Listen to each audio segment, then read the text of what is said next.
The wedding was just around the corner, yet my boyfriend chose to defend his so-called childhood sweetheart, that green tea woman of his, and even accused me of being narrow-minded. He said that if I didn't want to lose him, then I should postpone the wedding. I immediately called my sworn enemy. "There's no groom at the wedding today. Mr. Marcus Moo, would you like to try a whirlwind marriage?" Emily Jang had been seriously ill ever since she was young. Every time she got sick, he would stay by her side to take care of her. Otherwise, he wouldn't be at ease. Michael Song's voice came from the other end of the line, but it no longer had the power to make my heart ache. On my birthday, Emily Jang got a small scratch while filming, and he immediately abandoned me and traveled thousands of miles to take care of her. On our anniversary, Emily Jang said that an anti-fan had sent her a dead mouse, and that she was scared out of her wits, so he rushed to her home at once and stayed with her all night to comfort her. Even on the night before our wedding, Emily Jang said she had a fever, and he secretly bought a plane ticket and flew over to stay with her all night. Michael Song, I'll ask you one last time. The wedding is at 11 this morning. Can you make it back in time? He sighed, his tone sounding as if he had no choice. Lily Lee, I'm at their film set right now. Just getting to the airport takes more than 3 hours. I won't make it. Can we postpone the wedding for one day? Postpone the wedding? At this point, all our relatives and friends had already arrived or were on their way to the hotel, yet he was telling me to postpone it. On what grounds? Lily Lee, on the grounds that you, Michael Song, are scum enough or that Emily Jang is green tea enough. Lily Lee, things between Emily and me aren't what you think. Don't be so petty. Petty? I think the two of you should just get married on the spot and stop wasting my time any further. I've watched the two of you put on this act for 4 years, and I'm exhausted. I let out a cold laugh and delivered my final ultimatum. If you can't make it back today, then we're over. Lily Lee, I know you're jealous and speaking out of anger, but I've already said it. It's just that I can't make it back in time. If you don't want to lose me, then just postpone the wedding. After saying that, he angrily hung up the phone, as if from beginning to end, I had been the one in the wrong. Right or wrong, it was all something I had brought upon myself. But from now on, it would never be like this again. I turned around, picked up the chair beside me, and smashed it hard into the wedding photo hanging on the wall. A loud crash echoed through the room. People outside rushed in, and when they saw the photo frames shattered all over the floor, everyone froze in shock. Lily, what's going on? What did that bastard Michael Song say? My best friend Anna Yang rushed over and grabbed my arm as I was about to lift the chair again, telling me not to hurt myself and saying she would smash things for me instead. The bridal room was a complete mess. My mother walked over and gently patted my shoulder. All right, don't get married anymore. Later, I'll have your father talk to your grandfather. I looked at her, the corner of my mouth lifting slightly, but my gaze was firm. Who says I'm not getting married? Everyone stared at me in shock. I dialed my sworn enemy, Marcus Moo. The phone rang for a long time with no answer. Just as I was about to hang up, someone suddenly picked up on the other end. A man's voice came through, sounding slightly hesitant. Hello, Lily Lee? I gripped my phone tightly, my heart tense, but at this moment, Marcus Moo was the only person I could think of. Or at least the only one I could try. When he found out that I was about to get married, he had once joked, if you married me, that would be great. Then, we wouldn't be rivals anymore, but a power couple. Today I might lose love, but I could not lose my self-respect. This wedding had to go on. Taking a deep breath, I gathered all my courage and said, yes, it's me. I'm getting married today, but I'm missing a groom. Mr. Moo, would you like a whirlwind marriage? The line fell silent. 1 second, 2 seconds, 3 seconds. My heart started pounding faster, and disappointment slowly rose when I thought he wasn't going to answer. Just as that thought crossed my mind, Marcus Moo's voice suddenly came through, carrying a hint of amusement, almost mocking. Lily Lee, what kind of joke are you playing? I swallowed hard. If you don't want to, then forget I ever said it. You'll let me back out if I don't want to? He asked. You agree? You really agree? Yeah, I agree. He slipped back into his usual nonchalant manner, 3 parts serious and 3 parts joking, but then added, that said, I won't be a groom in name only. I frowned and asked what he meant. If I get married, it's to have a real wife. At the very least, she has to lie next to me so I can feel that you're a living, breathing person with warmth. You understand, right? I was silent for a few seconds before replying, "Deal." Marcus Mew asked what I needed him to do next. "Before 11 this morning, you have to be at the Hongview Hotel to be the groom, and we need a bridal suite. All right, leave it to me. I guarantee I'll make you satisfied." The call ended. I lifted my head and looked at the relatives and friends around me, all of them frozen in shock. "Marcus Mew?" My mother was the first to speak. "Is that the Marcus Mew you mentioned before, your sworn enemy in the business world?" I nodded. "Yes. But how can that be?" My mother's worry was obvious. "Isn't he your enemy? What if he takes advantage of the situation to sabotage you?" "Why not?" Anna Yang laughed, lightly nudging me. "Auntie, I actually think this is great. Marcus Mew is rich, handsome, and a veteran in the business world. Compared to that useless Michael Song, he's 100 times better." I gave a faint, indifferent smile. Between Marcus Mew and me, it was nothing more than mutual benefit. And that was fine. All I needed was for this wedding to go on.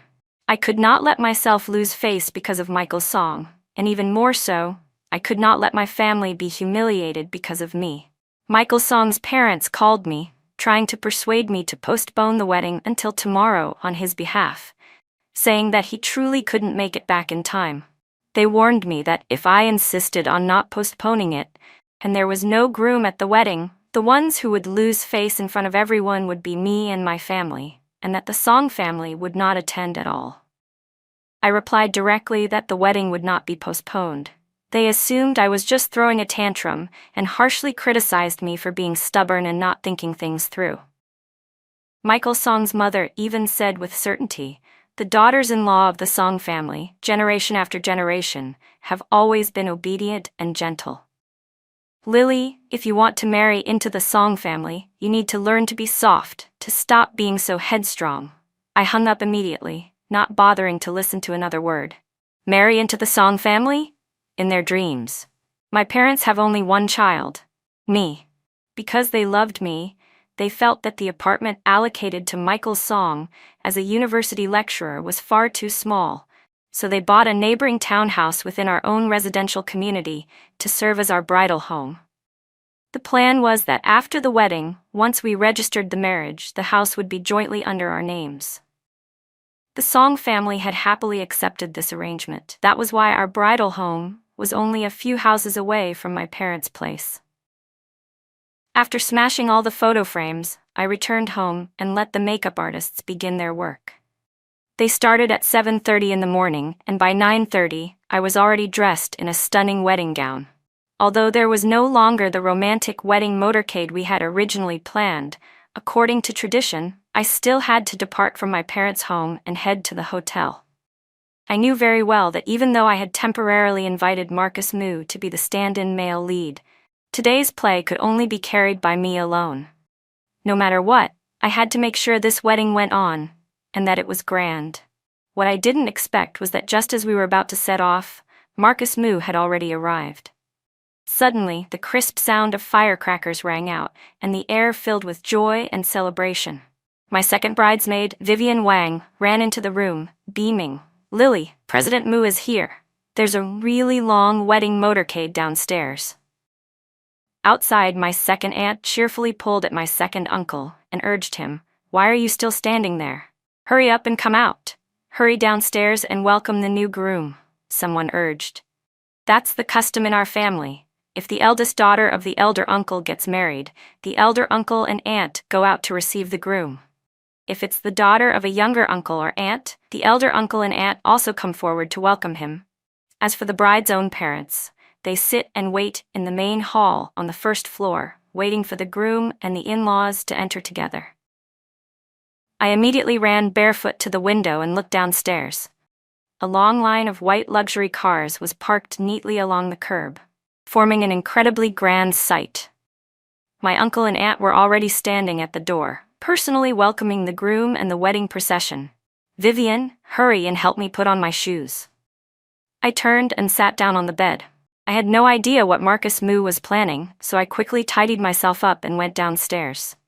In the main hall on the first floor, a middle-aged man in a perfectly tailored suit stood there in silence, his buzz-cut hair and stern face giving off an imposing air as he fixed my father with a sharp gaze.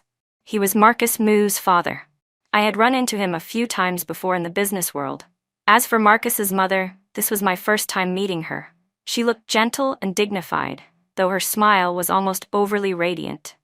At that moment, she was holding my mother's hand warmly and saying with a cheerful laugh, "My son keeps saying his wife is as beautiful as a flower, like precious jade." I figured the in-law must be a great beauty too. Now that I've seen her in person, it's exactly as I imagined. My in-law really is graceful and lovely. As soon as she finished speaking, they all turned toward us when they heard footsteps coming down the stairs. Lily, my daughter-in-law. I felt a little embarrassed and nodded politely. "Hello, Auntie." "That's not right. You should be calling me Mom," she corrected me with a smile. "Mom, don't get too excited," Marcus Moo said with a laugh from beside me. "Don't scare my wife."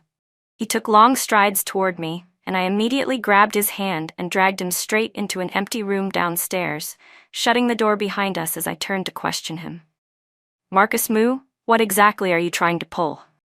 The corner of his lips lifted slightly. His flirtatious eyes swept over me, and that deep, captivating smile appeared again. Marcus Moo and I had been classmates for 4 years in college. After graduation, I took over my family's business and became his competitor. Over the 7 years we had known each other, I had always understood clearly that this man was like a hunting leopard, fierce, proud, and not someone to provoke lightly. But today I had no way out. He looked at me, his tone unusually serious. "I'm just getting married. Didn't you tell me to go to the hotel?" Of course I had to come pick up the bride first, then go to the hotel. Marcus Moo smiled as he reached out to take my hand. "What, are you mad?" I shook his hand off. "Hey, Lily Lee, I already said it. Getting married isn't a problem, but I refuse to be just a tool for you. You need to save face, don't I need to as well? If I just showed up at the hotel like that, what would the people around me think?" "All right, I get it," I said, looking at him. I realized that I really had no reason to be angry. He wasn't wrong. I turned to look at the magnificent wedding motorcade outside the window, feeling both annoyed and amused. In just a little over 2 hours, how had he managed to arrange all of this? Marcus Moo studied me closely for a few seconds, his lips curving as a smile spread into his eyes. "Compared to you, how is this difficult at all?" I frowned. "What?" "Nothing," he said lightly. "Come on, wife, we should set off, otherwise time's gonna be tight." "Wife, my foot," I muttered. My face felt a little warm, but I still nodded softly. "Okay." Where we come from, according to wedding customs, when the bride leaves her family home, the groom must carry her into the wedding car. Any man who isn't strong enough to carry his wife isn't worthy of getting married. But before today, I truly never could have imagined that the man who would carry me in a romantic princess carry would be Marcus Moo. In my impression, this man had an extremely sharp tongue. With just that glib mouth of his, he could anger people, to the point of near explosion, more times than anyone could count. Back in college, during military training, the period when feelings were most likely to spark, I once had a slight crush on our class monitor, a tall and handsome guy. One time, I pretended to be weak and successfully got the class monitor to help me carry a large, heavy water jug. But at that exact moment, Marcus Moo casually threw out a line. "Lily Lee, is your hand broken or something?"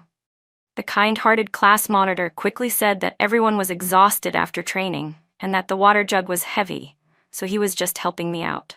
Yet Marcus Moo immediately snatched the jug away, unscrewed the cap, tilted his head back, and drank it all in one long gulp. Then he stuffed the empty jug back into my hands. "Now you can carry it, right?" At that moment, the atmosphere instantly became unbearably awkward. I hated him so much, I almost burst into flames on the spot. The class monitor was also clearly embarrassed, and from that day on, he no longer interacted with me. And just like that, my beautiful little romance died before it even had a chance to begin. Thinking back now, perhaps the feud between Marcus Moo and me officially began at that very moment. From then on, the more I saw him, the more irritating he became, and he never missed an opportunity to provoke me either. After graduation, I thought we would go our separate ways and have nothing more to do with each other. I never expected that he was also a local. And not only that, but our family businesses ended up competing directly with each other. As a result, the two of us frequently clashed head-on over market share. That name alone used to make me grit my teeth in anger, to the point where I sometimes even wanted to secretly drag him into an alley and beat him up. And yet, the very person who infuriated me the most had now become the only one who could help me out of trouble. Even thinking about it now felt strangely surreal. The wedding banquet began at 11 in the morning. When the bride and groom stepped onto the stage, the entire hall erupted immediately. Wait, something's not right about the groom. Wasn't the groom supposed to be Michael's Song? This man is much taller than Michael's Song, and a lot more handsome too. Has anyone noticed? It seems like no one from the Song family is here at all. What is the Lee family doing? Did Lily Lee change grooms at the last minute? This is really dramatic. I looked at the guests, intending to take the microphone from the host to explain, but Marcus Mew was one step faster and took the microphone first. He held my hand and faced the audience below the stage. Hello everyone. Allow me to introduce myself. My name is Marcus Mew, and today I am Lily Lee's husband. Thank you all very much for coming to attend our wedding and for witnessing how our love has endured countless trials and tribulations, finally parting the clouds to reveal the bright moon. I couldn't help but lift my head to look at him. This mouth of his really did dare to say anything. Still, I had underestimated Marcus Mew. This man truly knew how to create a scene. Even the host's script had been changed at the very last minute.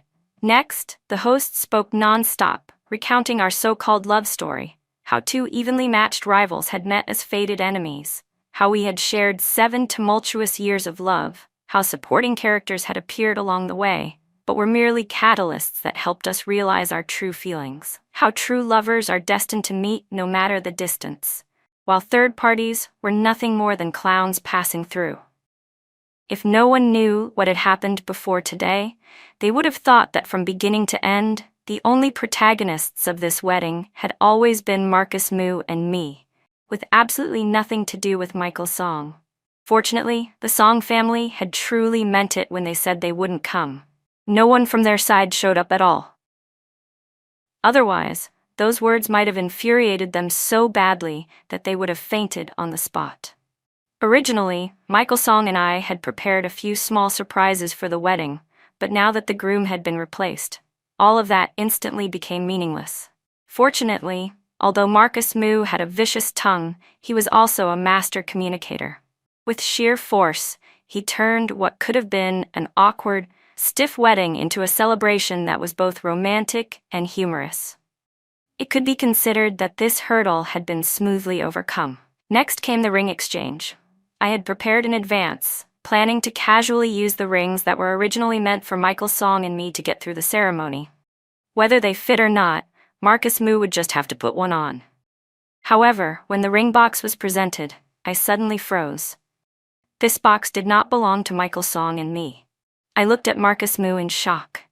Following the host's cue, he smiled and opened the small velvet box, revealing a dazzling diamond ring that was blindingly bright. Oh my God, that diamond is huge, at least 10 carats. I'm so jealous. Such sweet love. When will it be my turn as a beauty like me? Tall, rich, and handsome. He's dozens of times better than Michael's Song. If it were me, I wouldn't choose Michael's Song either. If Michael's Song were here, he'd probably be so angry, he'd vomit blood. So what's really going on with this last-minute groom swap? This doesn't seem simple at all. Ah, who cares? Just focus on eating the dog food of love. Below the stage, the guests were all extremely excited. On stage, I silently slipped the ring onto my finger and felt it fit so perfectly it was almost suspicious.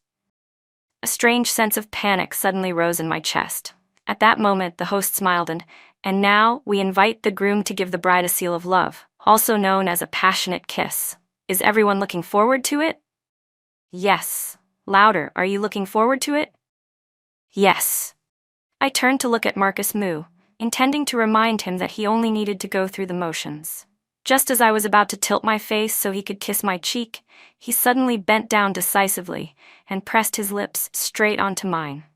My emotions were already in complete turmoil. But the end of the wedding banquet did not mean everything was over. Aside from business partners, the remaining guests were all relatives and friends. Whether out of curiosity or simply wanting to see if we could truly pull off this emergency fix, they suggested going to see our bridal suite. A substitute groom like Marcus Moo managing to do this much was already close to perfect. Could he really have had time to prepare a bridal suite as well? Seeing the situation turning bad, I was about to politely refuse when Marcus Moo smiled and said, "Everyone is welcome to follow the wedding motorcade." I genuinely thought he had lost his mind. On the way, I was restless with anxiety. I knew I was competitive and very concerned about saving face, but I truly did not want to embarrass myself in front of everyone, let alone be mocked. "Don't worry," Marcus Moo said as he reached out and held my hand. I looked up at him, the words I wanted to say sticking in my throat. I wanted to blame him for agreeing to that request, but thinking it over carefully, he had already done far more than enough today. However, when we arrived, I realized how wrong I had been. His "don't worry" was not empty reassurance at all, because everything had already been prepared. The spacious villa was brightly lit. Red carpets stretched across the ground, fresh flowers bloomed everywhere, and archways entwined with red roses stood in rows. Everywhere radiated the unmistakable message of money and over-the-top romance. Marcus Moo leaned close to me and whispered, "The decoration team just left." From the entrance to the living room to the bridal suite, everything was perfect to an almost frightening degree. And the most frightening part of all was that there were even wedding photos. They were clearly the wedding photos I had taken earlier with Michael Song. Yet somehow, Marcus Moo had obtained them and replaced Michael Song's image with his own. I stared at him in shock. "How did you do this?" This really had to be called the ultimate pinnacle of emergency damage control. Marcus Moo answered calmly. "As the saying goes, money makes even ghosts push the millstone."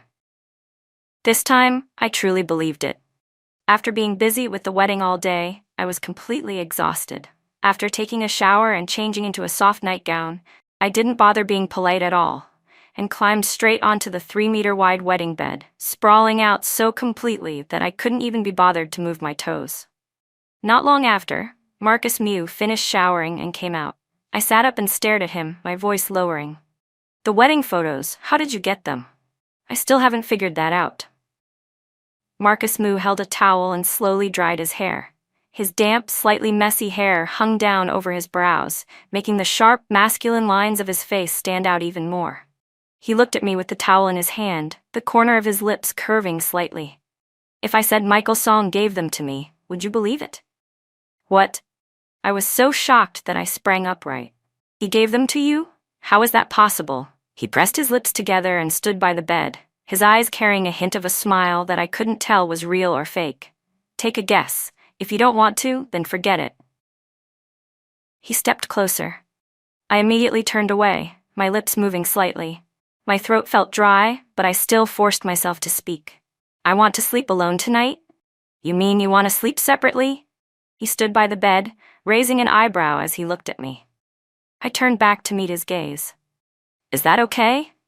Maybe because we had been rivals for so long, the so-called rule of knowing your enemy to win every battle had taught me something else instead. If I wanted to deal with him, I couldn't just be hard all the time. I had to know when to soften.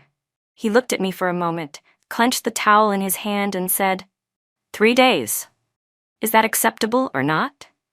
He narrowed his eyes and ground his teeth. "Let me tell you this. Don't you dare burn the bridge after crossing it. Where's your conscience, huh?"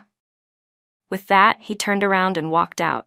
I watched his retreating figure and, for some reason, felt like laughing. It was as if he wasn't as difficult to deal with as I had imagined. But before I could feel relieved, I saw him head toward the bathroom. A moment later, he came back out, strode over to the large sofa across the room, and lay down on it. "What are you doing?" I asked. He lifted his head and looked at me. "Sleeping." I widened my eyes. "Didn't I say I wanted to sleep alone?" He sat up and pointed at me. "Aren't you sleeping alone right now?" I was so irritated by him that I actually laughed. Sitting up, I clenched my teeth. What I mean is, I want to sleep alone in this room. You go sleep in the living room. Don't even think about it, he said with a cold laugh. You, Lily Lee, are always proud and obsessed with saving face. What, does that mean I don't matter? I already agreed to be this emergency groom. It was hard enough to explain things at my place, my parents, my whole family. They barely believed me, and I even had to cooperate fully. And now you're telling me to sleep in the living room? If they find out, what am I supposed to say then? That actually sounded reasonable, but still, it was only 3 days. Just then, the phone rang. I sat up and reached for the phone on the nightstand. The call was from Michael Song. I hesitated and didn't answer right away. Michael Song? Marcus Moo took one look at my expression and immediately guessed who it was. He quickly got up from the sofa and walked toward me. I hesitated for a moment, then finally answered. As soon as the call connected, Michael Song's voice came through, just as it always had, still that familiar gentle tone, full of assumed intimacy, exactly like before, as if he had never felt the slightest guilt about staying by another woman's side and then turning around to come back to me. Lily, I'm about to board the plane. In 2 hours, come pick me up at the airport, okay? I clenched my phone, so angry that I laughed. Michael Song, have you lost your memory? Lily, I was wrong. I shouldn't have left you behind. I'm sorry. I even bought you a gift. Michael Song, I cut him off. I got married today. On the other end, Michael Song chuckled. Be good, don't be mad anymore. Neither I nor my family showed up. What wedding could you have had? That's right, you and your family didn't come. I let out a cold laugh. But the wedding was handled entirely by me and my family. Even when you couldn't make it back on the wedding day, neither you nor your family gave any thought to how things should be explained to the guests. No one stepped forward to help me deal with any of it. It was just one phone call telling me to postpone the wedding. But Michael Song, this world doesn't revolve around you being the only man in it. What do you mean by that? Michael Song's tone sank as he raised his voice to question me.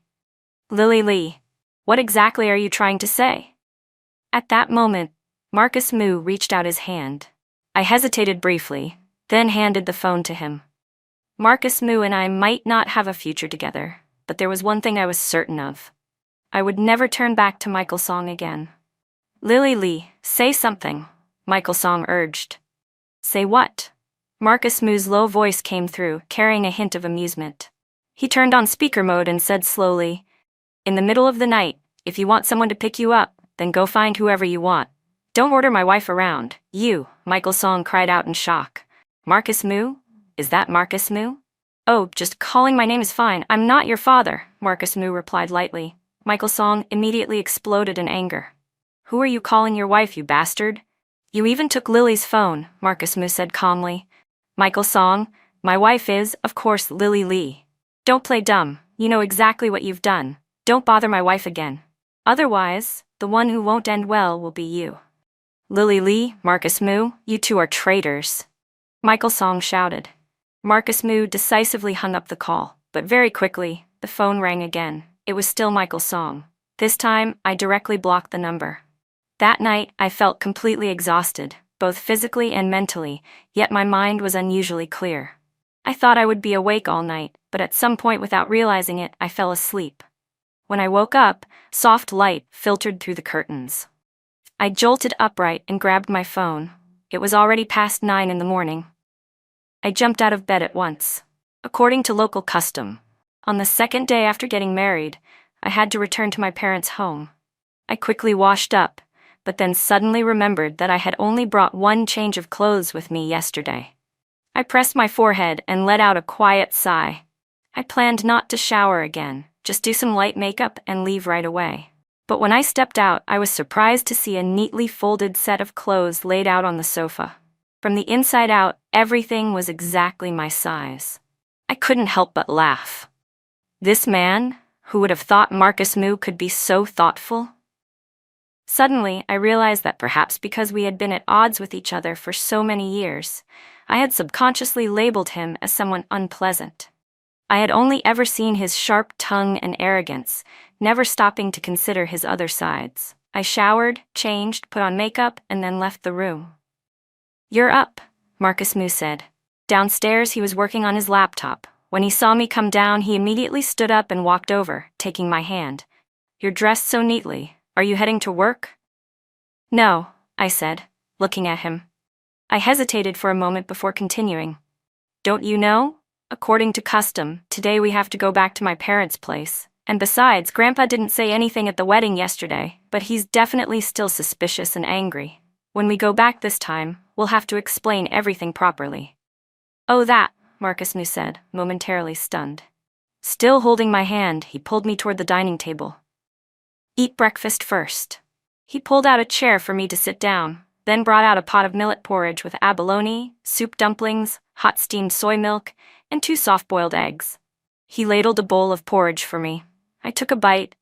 It was unexpectedly delicious. "Your family's chef is really good," I praised. He glanced at me calmly and said, "My family doesn't have a chef." I stared at him. "Then who made this?" "I did," he replied casually. "If you like it, I'll cook for you more often in the future. I know how to make a lot of other dishes too." The man I had always thought was arrogant and aloof turned out to have such a gentle, capable side as well. I picked up the glass of soy milk and took a sip. It was freshly ground, pure soy milk. "You even made this soy milk yourself?" He looked at me and smiled faintly. "Mrs. Moo, you can trust that in the future I'll take good care of you." "Oh, I..." Suddenly, I found myself unable to meet the deep gaze in his eyes. I lowered my head and continued eating breakfast. After we finished, I was about to clean up the dishes, but Marcus Moo caught my hand. He still wore that casual, unrestrained demeanor of his, yet his low voice was magnetic and far gentler than when we used to argue back and forth. "Such pretty hands, how could they be used to wash dishes? Leave this kind of hard work to your husband." He took the stack of dishes from my hands and started cleaning up. His movements were a little clumsy as he put the dishes into the dishwasher, while I stood nearby watching. I suddenly remembered the last time I went to Michael Song's place to cook. I wasn't good in the kitchen. The 2 dishes I made that day were mediocre at best, both in appearance and taste. But at least Michael Song had been polite enough to finish them. When I took the dishes to wash, he had hugged me from behind and said gently, "You're really lucky to have a wife who's both beautiful and capable." And now, Marcus Moo was saying almost the same thing. "Such pretty hands, how could they be used for heavy work? Leave it to your husband." "What are you thinking about?" I didn't know when Marcus Moo had walked over. His face was just inches from mine, warm breath brushing against my cheek. "Nothing," I said, my heart suddenly racing, my face heating up as I hurriedly stepped back. But Marcus Moo reached out, wrapped an arm around my waist, and lowered his head to kiss my forehead. I immediately pushed him away and fled the dining room as if running from something. Marcus Moo and I were getting ready to go back to my parents' home when my mother called. She said the Song family had come to cause trouble. We rushed back at once. The moment I stepped inside, I heard Michael Song's mother shouting loudly, "Your daughter really has no shame. She was already involved with another man long ago." "The one with no shame is Michael Song," Marcus Moo said coldly, his voice full of authority. Everyone in the living room turned to look at us at the same time. Michael Song's mother jumped up, her face pale. "You 2 bastards, enough." My grandfather slammed his hand hard on the table, his sharp gaze sweeping across everyone in the room. "Do you think I'm already dead?" Michael Song's mother snorted coldly. "Old sir, this matter is clearly the Lee family's fault. Aren't I allowed to scold them a few times? Marriage is a major matter. No matter what, you crawl if you have to, but you must crawl to the altar and get married. But what about Michael Song? He ran off with another woman. And now you're saying our Song family is at fault." My grandfather pointed straight at the door. "You still have the face to come here and argue? Get out, all of you." Michael Song's father's expression darkened as he said angrily, "I never expected you people to not only refuse to apologize, but also, get out." My grandfather roared again. Michael Song's father stood up in fury and pulled his wife to leave. But Michael Song's mother shook him off, looked at me, looked at my parents, and said, "Fine, we can leave, but the villa you promised us must be sold and half of the money given to us." I laughed in sheer anger. "On what grounds would we give half to you?" She answered shamelessly, based on the agreement between our two families. Are you out of your mind, blinded by money? My mother snapped. The villa belongs to our family. Why should it be split with you? What is Michael's song to us? Even my usually gentle mother couldn't take it anymore. She stood up, pulled Marcus Moo to her side, and said, "Our family said that after Lily got married, the villa would be registered under the names of the two spouses. But our son-in-law doesn't have the surname Song. His name isn't Michael Song. It's—" My mother suddenly hesitated, having forgotten her son-in-law's name. Marcus Moo smiled. "Marcus Moo?" My mother immediately lifted her chin and followed up forcefully. "That's right. My son-in-law's name is Marcus Moo, not Michael Song." Michael Song's mother pointed straight at me. "You people put horns on my son, and you still dare to be so brazen? I will definitely expose this and let everyone see your shameful true colors." Truly a case of a thief crying thief. I laughed coldly. "With parents like you, no wonder you raised a piece of trash like Michael Song." Furious, Michael Song's mother stormed off, and before leaving, she loudly threatened me, "Lily Lee, just you wait." At that moment, Marcus Moo's phone rang. He answered and said only one sentence. "Got it. I'll be right there." Then he turned and walked out of the house. I immediately followed him and saw his assistant, Frank Fang, parked outside the villa gate. After passing through the iron gate, Frank handed Marcus Moo a document folder. Just then, Michael Song's parents were also heading out. Marcus Moo took the folder and handed it straight to them. "Take it and look carefully. I have plenty more things like this. Go ahead and spread the rumors if you want. I'd like to see who ends up losing face." Michael Song's parents' expressions shifted from shock to livid darkness. They hesitated for a moment, but in the end, they still took the folder and left. Afterward, I asked Marcus Moo what he had given them. But he only smiled and didn't answer. My mother sighed with emotion. Before, I only thought the Song family was a bit pragmatic. Seeing that Michael Song was a university professor, refined, polite, gentle, and mild, I didn't think too much of it. After all, Lily wouldn't be living with her in-laws. As long as the two of them got along, it would be fine. But now that I think about it, it's really fortunate that our Lily didn't marry into that family. We hurried back to my parents' home. I had assumed that, just like me, Marcus Moo surely wouldn't have had time to prepare any return gifts. My family members were all reasonable people, and no one mentioned it. However, after the guests gradually left, Marcus Moo went out again. When he returned, he was carrying a long rectangular box along with two smaller boxes. I asked curiously, "What are these?" "Come here and help me hold them," he said, looking at me. I stepped forward and took the two smaller boxes. They weren't very heavy, but the long box in his hands looked anything but light. Just then, my mother came in carrying a plate of fruit and asked curiously, "Marcus, what's that?" Marcus Moo hugged the long box, calmly walked up to my grandfather and said naturally, "This is a gift my parents asked me to bring for you." He already had a pleasing face, and with that gentle spring breeze smile, he instantly earned several more points of goodwill. My grandfather replied coolly, "We're all family. There's no need for gifts."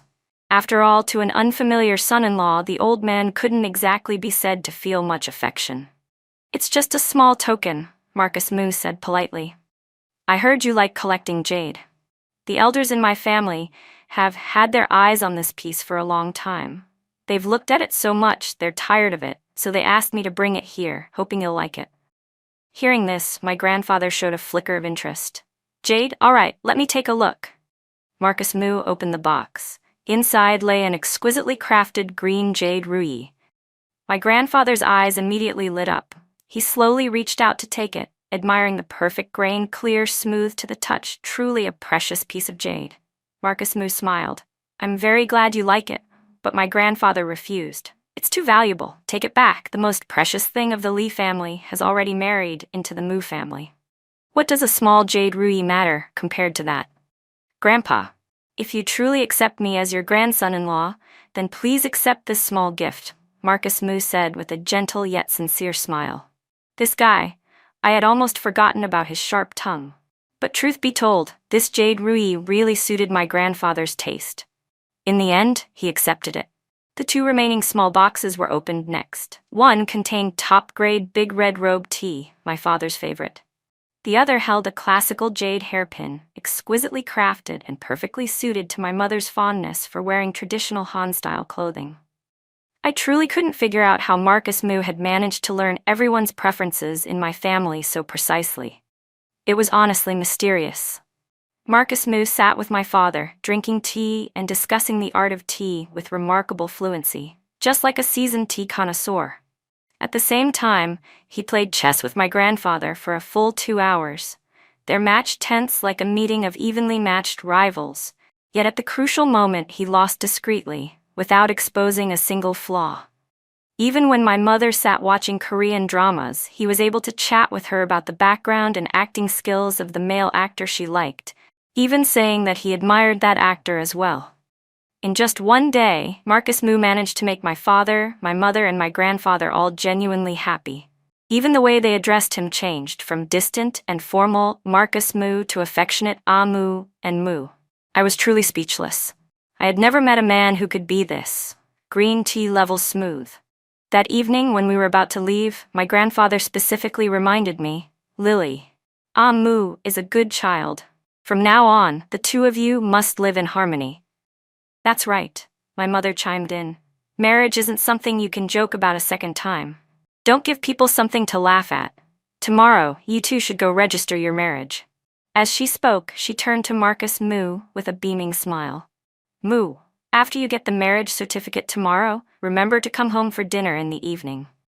I'll cook a really good meal for the two of you myself." I frowned, not knowing what to say. My parents continued sternly. "Listen to your mother. I was clearly their biological daughter. If you don't want to register the marriage, you don't have to go." Marcus Moo suddenly said to me on the way back. "I'll find a reason to temporarily smooth things over with your parents." I turned to look at him, hesitated for a moment, and then still nodded. Are you tired?" He glanced at me. I shook my head. "I'm okay." Unexpectedly, he reached out and gently rubbed my head once. "Marcus Moo." "Huh?" He had already withdrawn his hand and refocused on driving. I looked at his profile, those sharp, well-defined features, and there were several things I wanted to say, yet in the end, I still hesitated and couldn't bring myself to speak. Didn't he think that action had been a bit too intimate? After all, we had just gotten married, but before this, hadn't we been sworn enemies? "Why aren't you saying anything?" he asked. I finally spoke up. "Why did you agree to marry me?" "Then why wouldn't I?" He chuckled softly and said slowly, "You're tall, beautiful, smart, kind, and your family background matches mine. You're the perfect choice for a wife. Besides, after marrying you, I also get rid of a strong competitor." Being praised so bluntly by a longtime rival left me completely speechless. But thinking about it carefully, it did make sense. As for business between our two families, I hoped it would have nothing to do with each other going forward, and that our assets would remain independent. "Up to you," he agreed without the slightest hesitation. I had always thought we were evenly matched. Even if our assets weren't intertwined, this marriage would still benefit Marcus Moo, so it wasn't strange that he accepted it so readily. But the next morning, when I was at work, my assistant, Chloe Zhou, rushed into my office in excitement. "President Lee just received news. We won the Haiyang project bid." "Really?" I was a little surprised. As far as I know, among the competitors this time, Moo Group's architectural division was also involved, and they had a much stronger advantage than we did. Chloe nodded and smiled. "I don't know what happened with Moo Group, but they suddenly withdrew from the bidding, so the project ended up going to us." She was a new assistant and wasn't very familiar with me, so she hadn't been invited to the wedding. That was why she didn't know that the young master of Moo Group was now my husband. "They withdrew?" I repeated softly. "That's right." I felt a complicated knot forming in my chest. I couldn't understand why Marcus Moo would give up such a lucrative project. "Did something happen, President Lee?" Chloe asked. "Aren't you happy?" I snapped back to my senses. "It's nothing. Go back to work." After work, when we got home, I asked Marcus Moo why he had let the Haiyang project go to us. He was cooking and replied casually, "You're capable of handling it, and Moo Group still has other projects." But I didn't believe that explanation. If it had been before, he would have fought me to the bitter end for it. Hearing that, he chuckled softly. "Before, you were someone else's girlfriend. Now you're my wife. Why would I compete with my own wife? I was left completely speechless. After saying that, he glanced at me. Just one more soup. Go change, wash your hands, and get ready to eat. The conversation ended abruptly, and at that moment I realized I really was hungry. Thinking back to the 2 breakfasts and 1 lunch he had cooked over the past 2 days, I found myself starting to look forward to dinner. After removing my makeup, washing up, and changing clothes, I went downstairs to see that Marcus Moo had already set the table. Want a little wine? He asked. I don't eat carbs at night, so I nodded. Stir-fried garlic leeks with smoked pork belly, sweet and sour ribs, shrimp with snow peas, and fish head tofu soup. Every dish on the table was something I liked. I didn't expect our taste to be so similar, I said as I picked up a piece of pork belly. The flavor was even better than I'd imagined. If you like it, eat more, he said, then suddenly added, you're too thin. Instinctively, I finished the rest of the sentence in my head. Not easy to have kids. Before bed, while I was in the bathroom applying a face mask, an unfamiliar number called me 5 times in a row. The last call had been 3 minutes ago. I picked up my phone and turned to look at the man standing by the window. I have a call. Why didn't you tell me? Marcus Moo turned back and pointed outside the window. I walked over with my phone. Outside the villa, a car was parked, and under the lights at the gate, a man was standing there. Michael Song? How does he know where you live? I turned to Marcus Moo in shock. He glanced at me.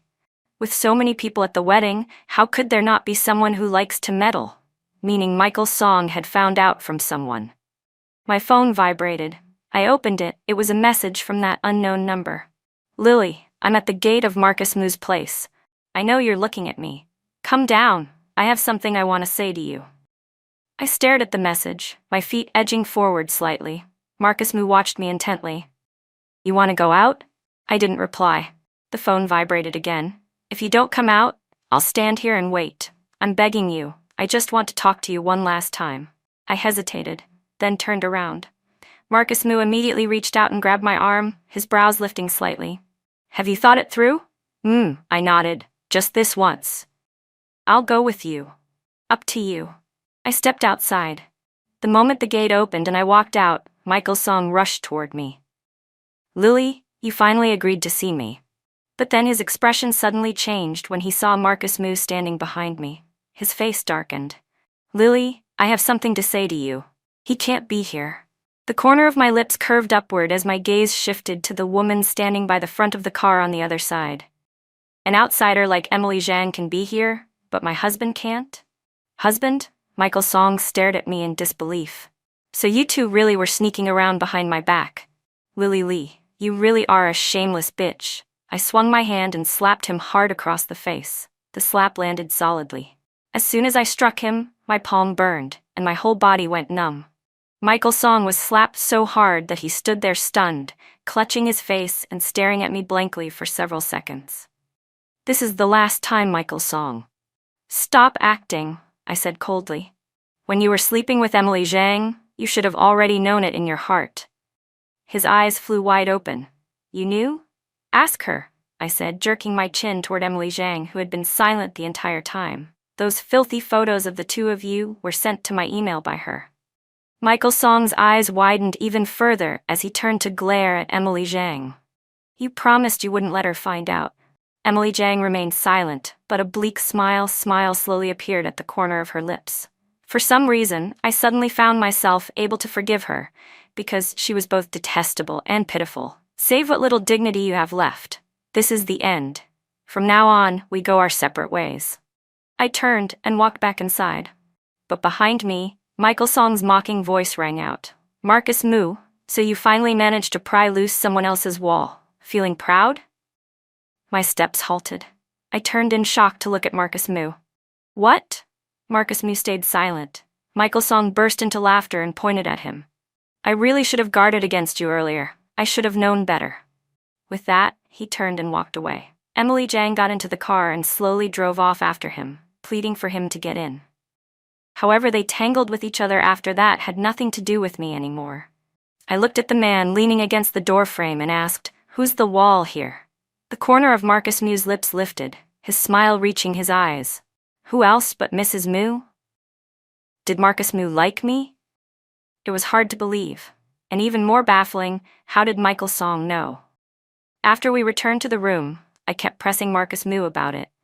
He finally explained that back in his senior year, when Michael Song was a graduate student and PhD candidate in the same department, Marcus Moo had once picked up Michael Song's wallet and found a 1-inch photo of me inside.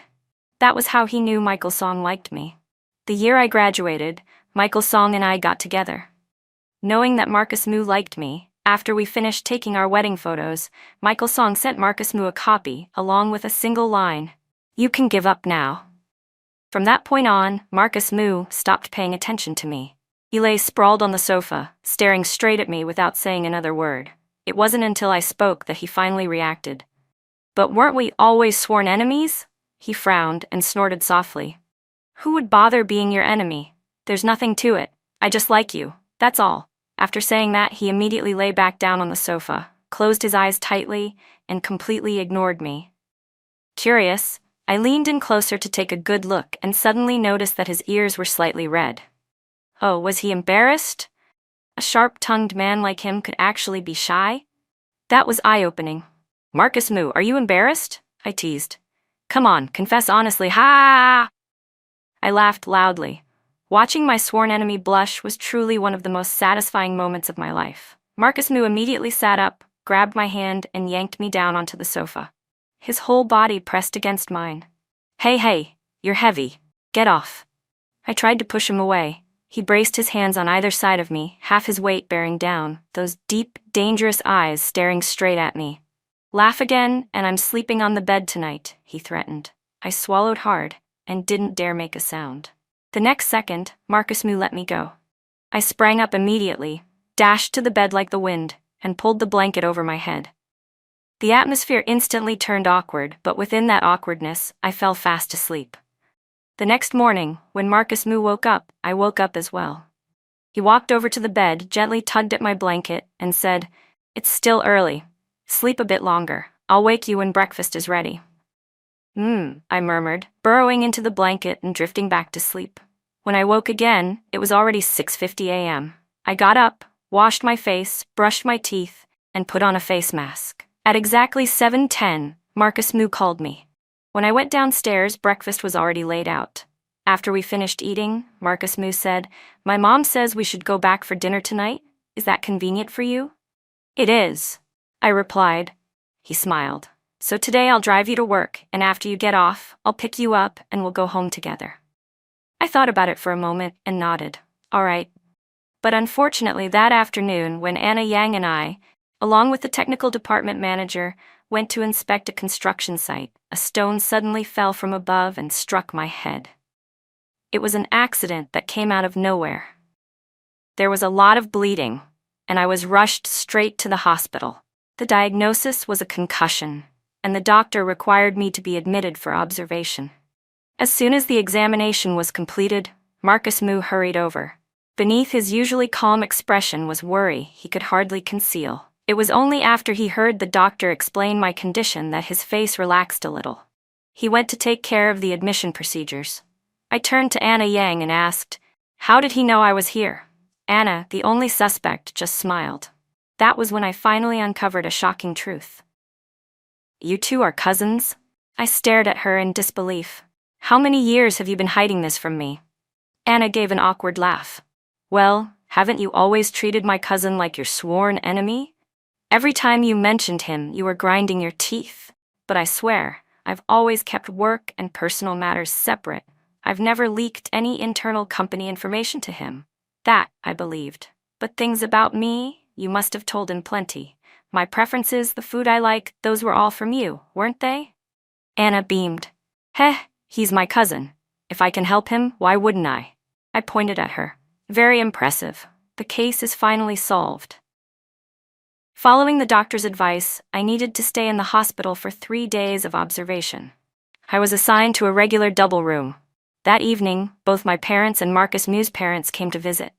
At first, my mother planned to stay and take care of me. But my mother-in-law immediately said, "In-law, a daughter-in-law should be cared for by her own family. Let Amu have a chance." That very day, Marcus Moo packed my clothes and daily necessities and brought everything to the hospital, thoroughly and thoughtfully. I said, "It's just a head injury. My arms and legs are fine. I don't need anyone to take care of me." But Marcus Moo insisted on staying for all 3 days of my hospitalization.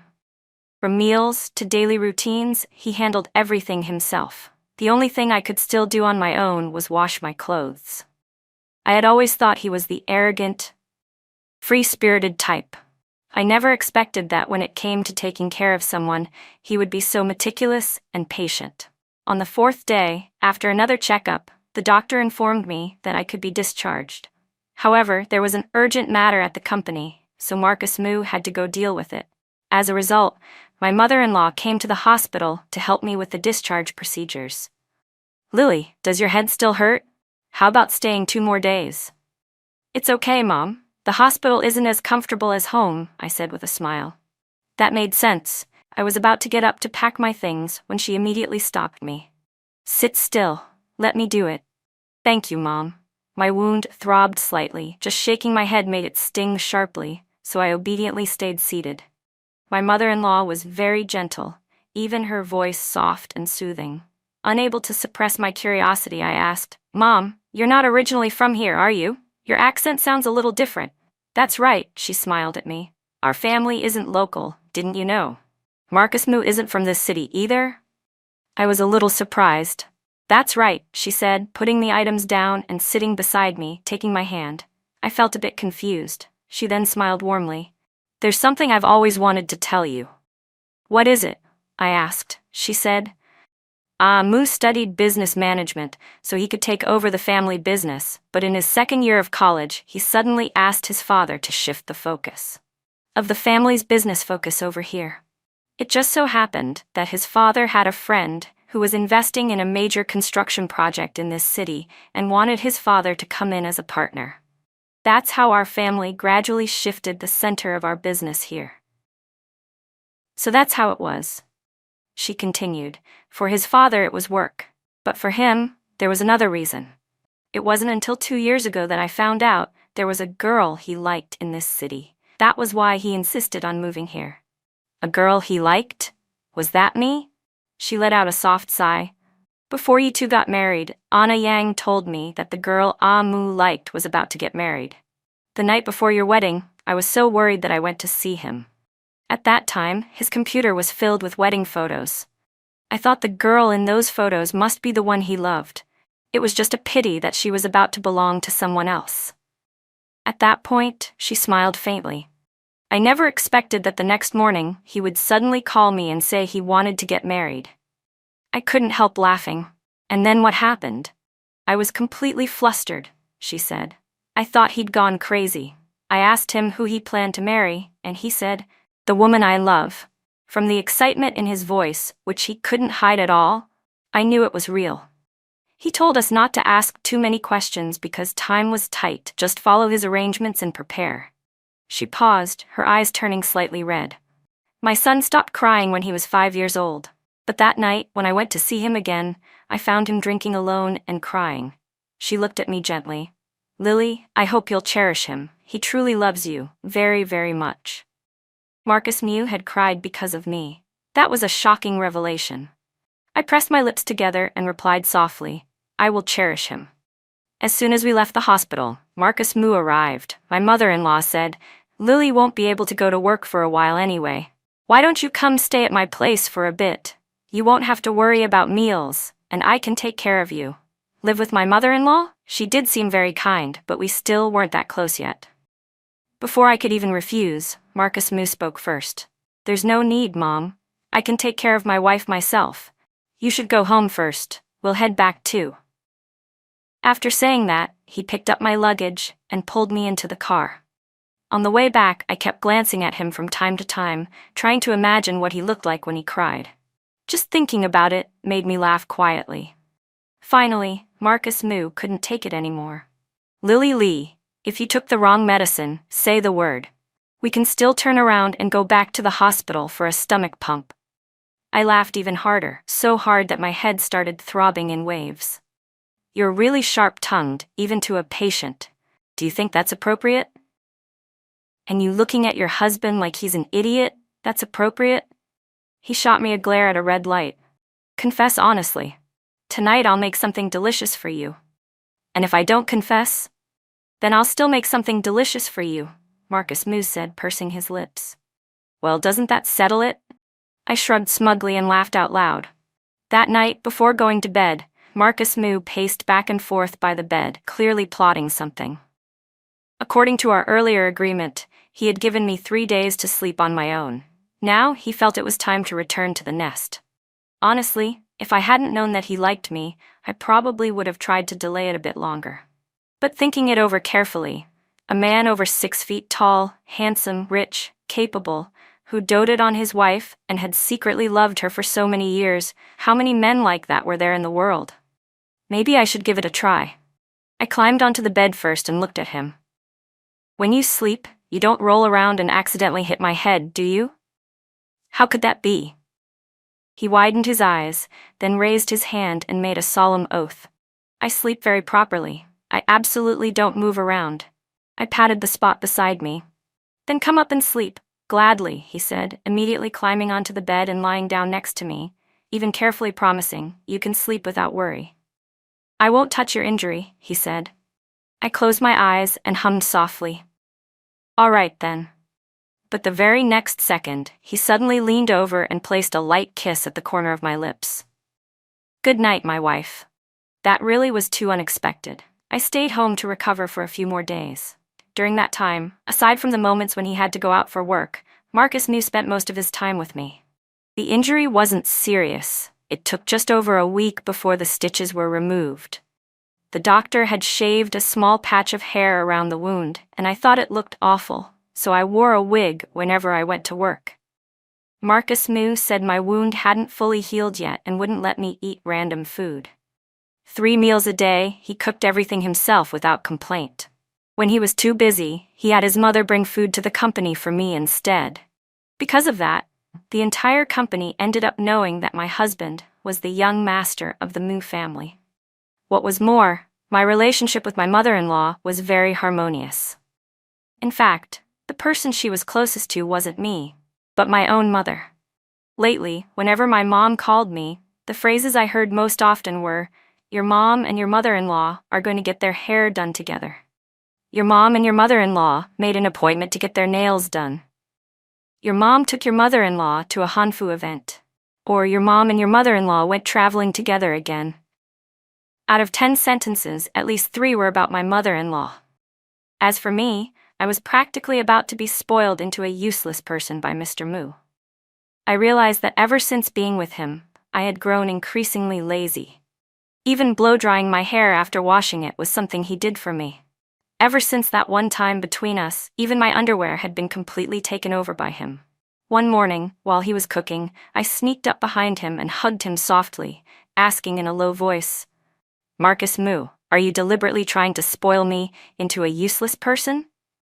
He snorted lightly, took my hand, lowered his head to kiss it, and then replied slowly, "As if you'd really do all these things yourself if I weren't around."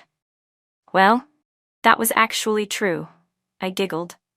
But once I've gotten used to eating food cooked by Marcus Moo, and gotten used to being taken care of by Marcus Moo, from now on, no matter how much money I have, I won't be able to find anyone who treats me as attentively as you do.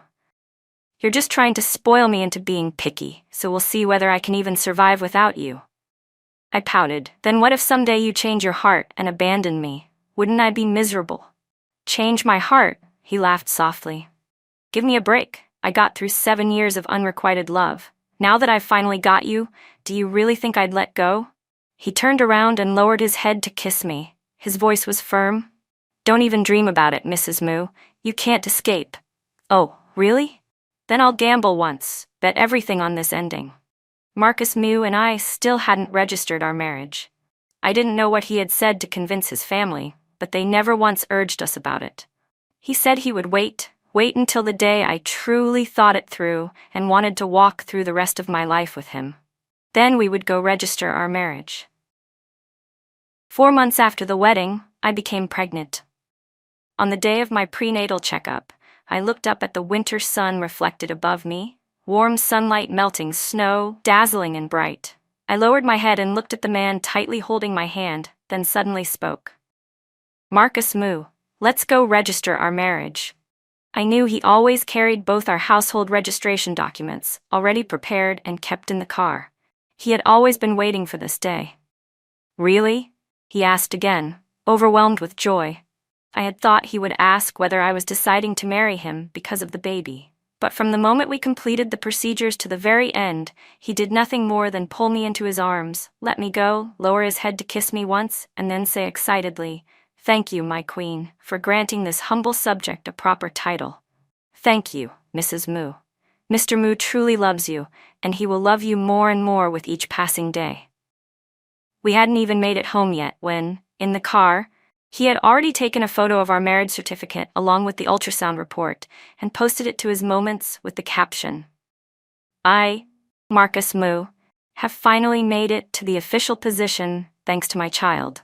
After that, he even sent it to the family group chat to show off all over again. I opened his post, gently tapped a like, then posted a photo of the marriage certificate myself with the status, "For all the years ahead, deep affection, shared devotion." That girl was very beautiful. But what truly moved me was her smile. Like the moon immersed in water, untouched by the dust of the mortal world, pure and radiant at the same time. I liked her the very first time I saw her, but it was the first time I had ever liked someone, and I didn't know how to express it. I could only do my best to find ways to appear in front of her, hoping she would notice me. Yet, clearly, I messed everything up.